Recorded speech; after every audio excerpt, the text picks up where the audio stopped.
going to pass around, my wife and I just did a second edition of the Action Research Dissertation, a guide for students and faculty, so if there's interest in that.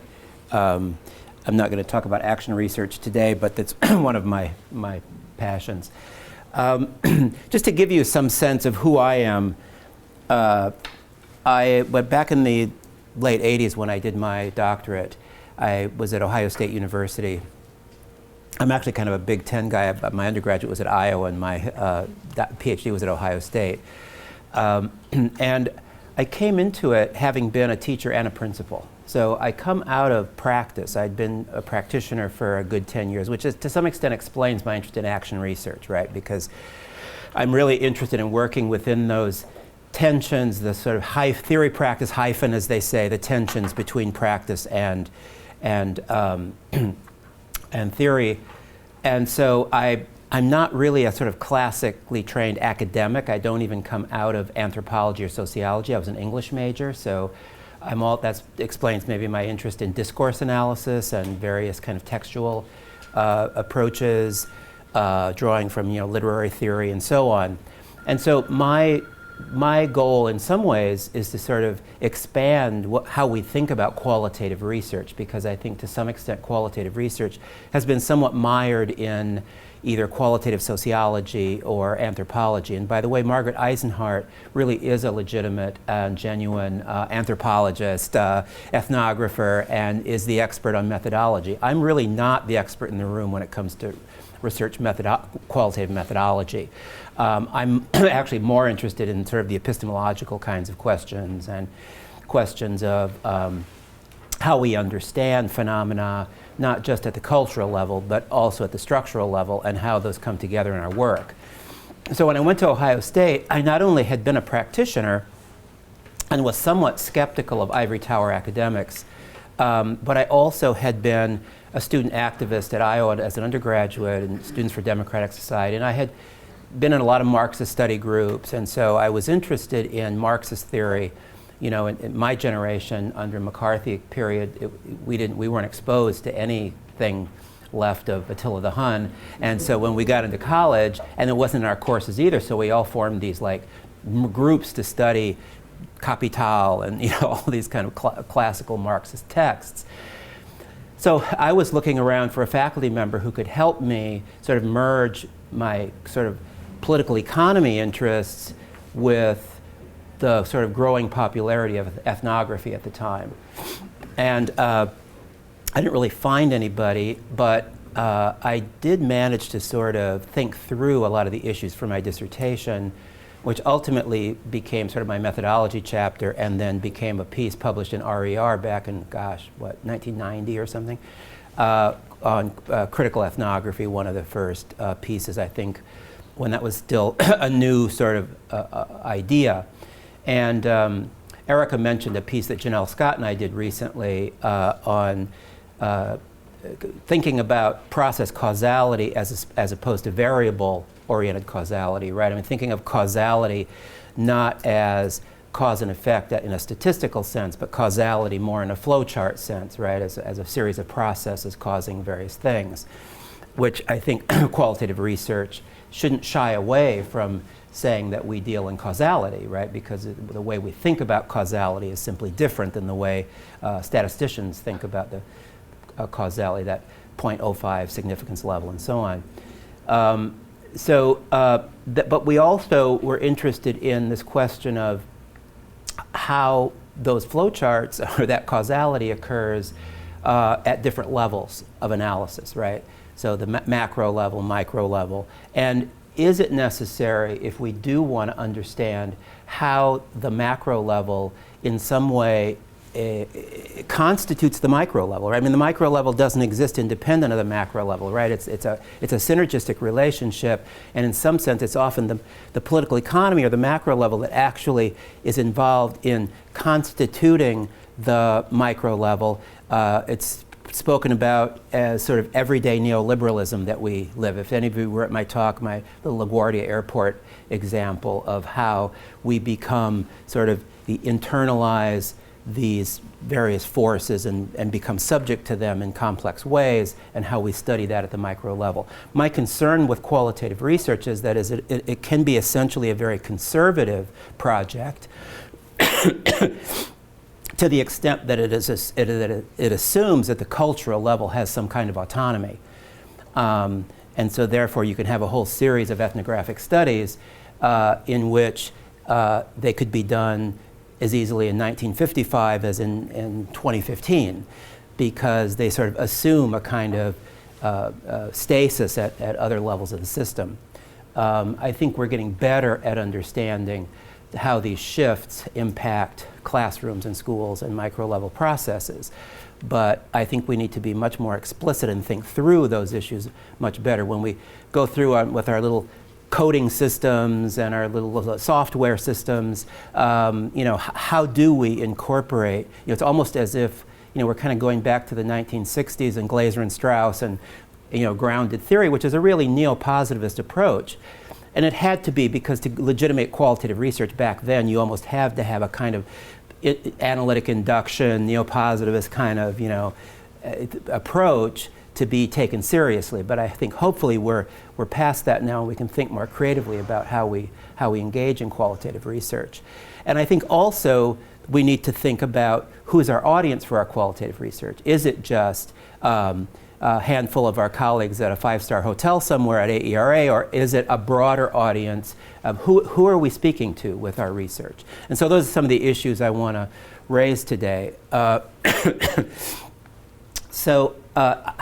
curious how many of you, Michael Dumas, a colleague, and I came out with a piece recently. Erica said that maybe some of you were familiar with it on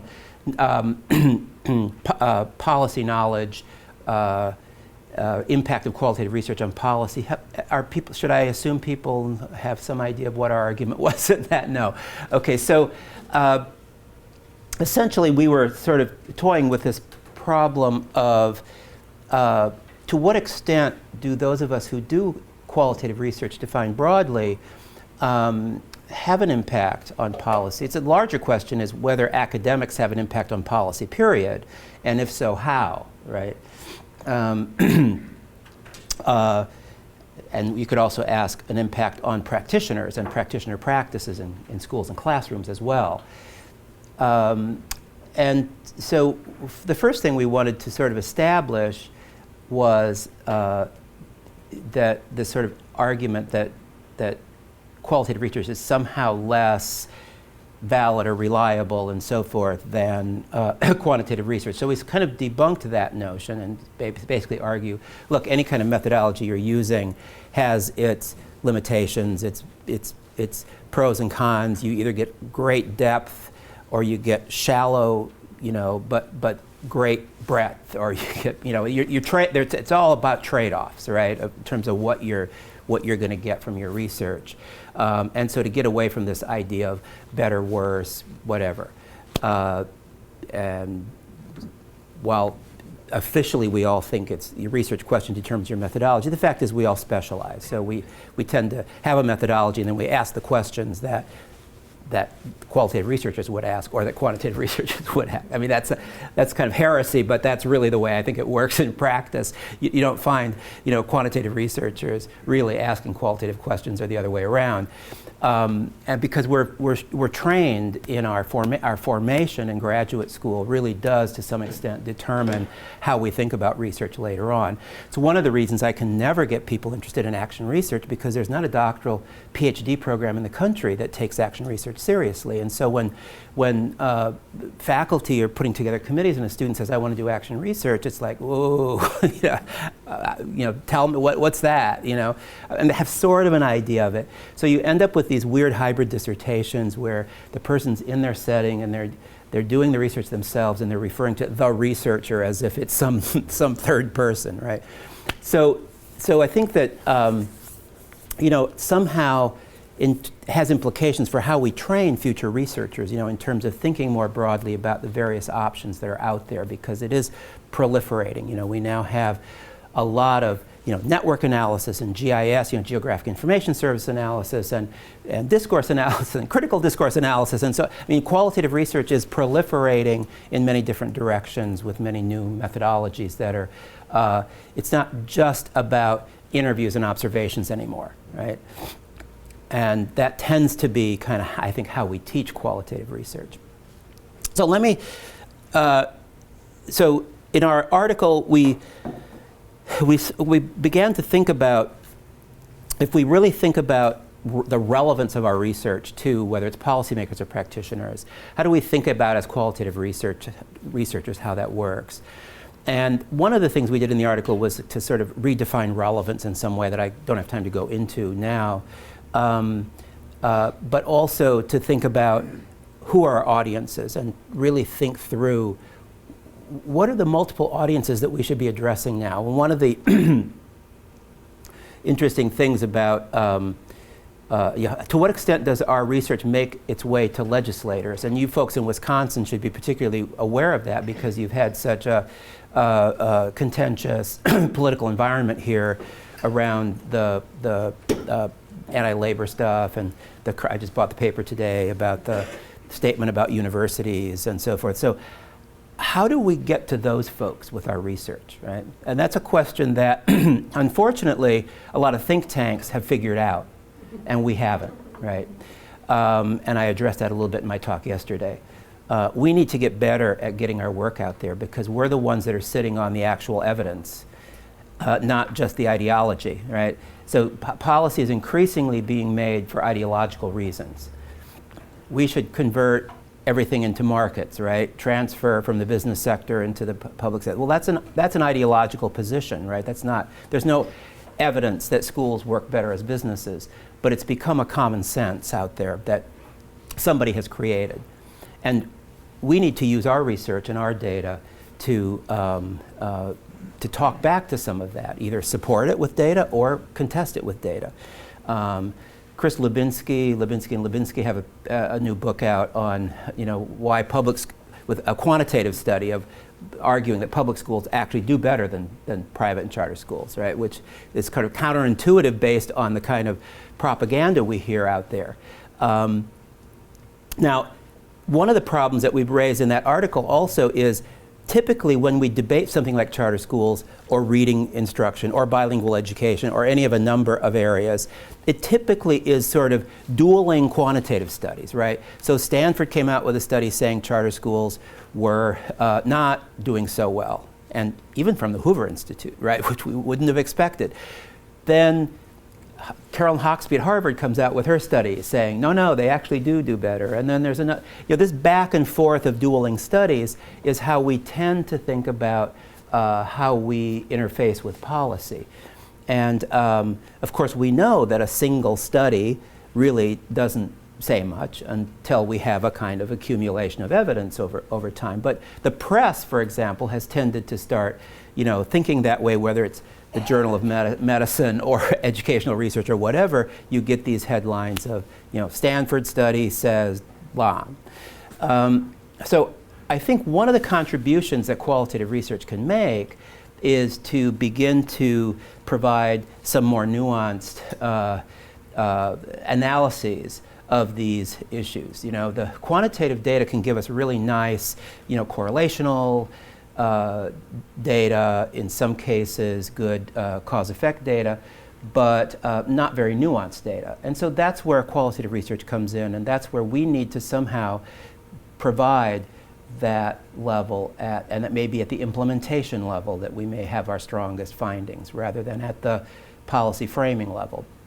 But I want to then, so after Michael and I did this article, and one of the interesting things is that Michael is younger than I am, and he's on social media a lot. And this is an article that was in the online journal Ed Policy Analysis Archives out of Arizona State. And so Michael put this article out in his social media, and the editor of the journal emailed me and said, "Oh my God, your article has like 2,000 hits in a week." And I'm like, my work never gets read. I don't know what's going on. Well, it turns out, I think, that there was just a lot of kind of going viral on social media, you know, which is another thing that we need to consider and do a better job of, is how to get our work out, not only to other academics, but other broader. And actually, your dean, Julie Underwood, was saying that the work she did on ALEC, she wrote a piece for the school board journal that went viral among the school board folks all over the country. And you know, that would be, you know, like my proudest moment, really, you know, to have a different audience reading my work, right? Not academics, but non-academics. And I did do some stuff on militarization in high schools a while back, and some folks at a counter-recruiting, you know, organization, so they were all saying, oh yeah, everybody's reading your article in the counter-recruiting community, you know. So those are the moments that I feel most successful as a researcher, actually. So in this follow-up to this article, I wanted to go back to some of the debates of the 1970s around research dissemination and the different views of how research impacts policy or doesn't impact policy, because these debates are not new, obviously. They've been going on for a long time. Now, we all know that traditionally this is a kind of model that I think is still fairly relevant. This is the notion of knowledge creation, which tends to be in universities, although not so much anymore, just in universities, right? Knowledge dissemination, the idea is you do a study, you disseminate it through a journal, hopefully also maybe a practitioner journal. So you write an article for an academic journal, then you do a version for Phi Delta Kappan or something. That's ideally, but maybe with the pressures on tenure now, maybe skip that step, because it doesn't count. Presented at conferences, give workshops, and increasingly dissemination is done through consultancies now that go into schools and districts. Knowledge utilization is the third part, where the knowledge gets utilized, right? We have now this data utilization kind of work. And this whole concept of, I was kind of depressed to see that notion of data utilization terminology again, because it's so clunky in terms of how knowledge actually, you know, seeps into practice, right? It's like it's utilized, right? That's not theoretically a very powerful concept. In practice and policy. So we've had these debates for 30 or 40 years on policy implementation, utilization, about why teachers won't use our research, why teachers are resistant to policies that they're expected to utilize, implement, and so forth. And you know, probably some of the best of that literature, and I have to say, you know, we really have learned a lot about effective policy implementation over the years that has largely been ignored by our current reform projects, which don't make much attempt to engage in mutual adaptation, as Milby, McLaughlin, and others pointed out back in the 70s and 80s, that typically for successful policies to be implemented, there has to be some mutual adaptation between the policy itself and the user of the policy. Both have to be somehow kind of adapted. But now with the new gold standard of experimentation and so forth, now things are supposed to be implemented exactly as they were in the experimental studies, and therefore we now have this new term of fidelity, right? It has to be implemented a certain way. So we're kind of went 30 years back, forgot everything we learned about implementation, and we're kind of back to square one. I'm exaggerating a little bit, but I'm trying to be a little provocative too for the discussion. So we're toying, these are just notes on this new article, a policy knowledge framework might rethink this process in terms of knowledge creation in multiple sites, right? That we might actually create, my big dream was always to have practitioners in schools doing action research, developing a body of knowledge about practice that draws on their particular questions that they have, which are often not the same questions that we have about phenomena. And to have practitioner journals and so forth, knowledge created within schools supported by, we've got a ton of EDD programs, applied doctorates all over the country. Why aren't we producing a significant body of practitioner knowledge out of those dissertations? I mean, there's no reason why we should have practitioners trying to act like academics creating dissertations while they're working full time, and they're typically not that good. It's like, it's a waste of energy and a wasted opportunity, I think. And that's why that book that's coming around, is our sort of credo on that.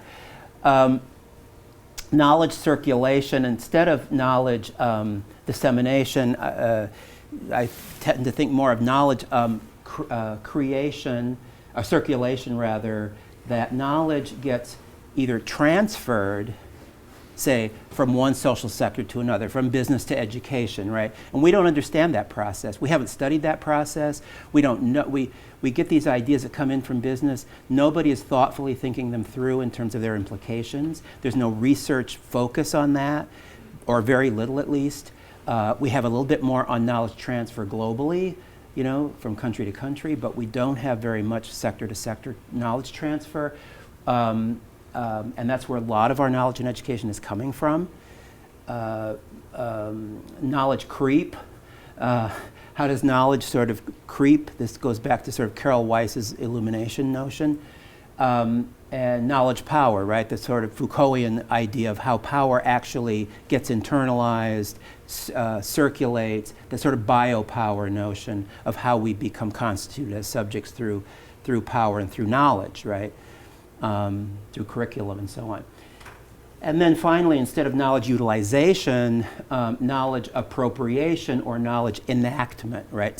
Stephen Ball's been using this term enactment instead of implementation now to sort of signal that policies are enacted by practitioners as much from the bottom up as from the top down, right? And appropriation gets back a little bit to that idea of mutual adaptation that we had before. So how the production of knowledge can inform problems of practice and social problems while serving the public good. And I'm citing here some really old stuff, Kurt Lewin, C. Wright Mills, Carol Weiss, and so forth. And the study of what I call everyday neoliberalism at the cultural level, right? So the cultural level isn't kind of self-evident. It's impregnated with all kinds of forces coming in from other levels. And so we went back to these early knowledge utilization. Erica, how am I doing? Has it been 20 minutes? I don't know. I'm about done. So these early knowledge utilization studies going back to the 70s, the instrumental utilization of knowledge contributes to a short-term problem or practice or policy decision. That was the first framework I had up there, the sort of technocratic approach to knowledge utilization. And Carol Weiss has an old piece in Harvard Ed Review back in, I think, 77 on this topic. The conceptual utilization of knowledge used more for enlightenment or understanding than for immediate action. Her argument was this notion of knowledge creep. As we put our ideas out there into the universe, we begin to contribute to the creation of this new common sense. It's a little bit like that Milton Friedman quote I ended my talk with yesterday, right? What are the ideas laying around that people pick up and use? And how do we get those ideas out there into the public realm so that people begin thinking differently about school reform? The political right has been very effective at that, and they've done it a lot through the sort of framing notion. If you read George Lakoff's work, that sort of policy framing idea, that it's not about ideas, it's about framing, right? If you can just frame the issues well, and that people respond to these deep frames that are not necessarily rational, but and I'm not saying that's where we should go, right? But we need to be aware of how people are taking up our work and frame it in ways that people can be more accepting of it.